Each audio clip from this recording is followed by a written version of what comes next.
అందరికీ నమస్కారం. ఈరోజు మాసశివరాత్రి విశిష్టత.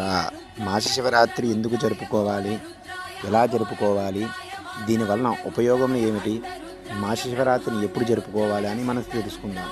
ప్రతి నెల అమావాస్య ముందు వచ్చే చతుర్దశి తిథిని మాసశివరాత్రిగా జరుపుకుంటారు. అసలు శివరాత్రి అనగా శివుని జన్మదినం, లింగోద్భవం అని అర్థం. శివుని జన్మతిథిని అనుసరించి ప్రతీ నెలా జరుపుకునేది మాస శివరాత్రి. మహాశివుడు లయకారకుడు, లయానికి మృత్యువునికి కారకుడు కేతువు. అమావాస్యకు ముందు వచ్చే చతుర్దశి సమయంలో చంద్రుడు క్షీణించి బలహీనంగా మారుతాడు.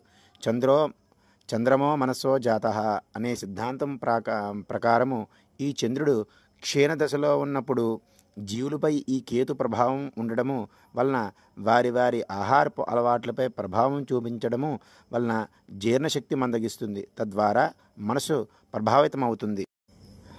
మహాశివరాత్రి నాడు శాస్త్రీయంగా ఉపవాసం ఉండి సాధ్యమైనంత మేరకు ఎక్కువగా నీరు త్రాగుతూ గడపాలి. దగ్గరలోని శివాలయ దర్శనం చేయాలి. అవకాశం ఉన్నవారు వారి శక్తి మేర 3, 5, 11, 18, 21, 54, 108 ఇలా ప్రదక్షిణాలు చేయవచ్చు.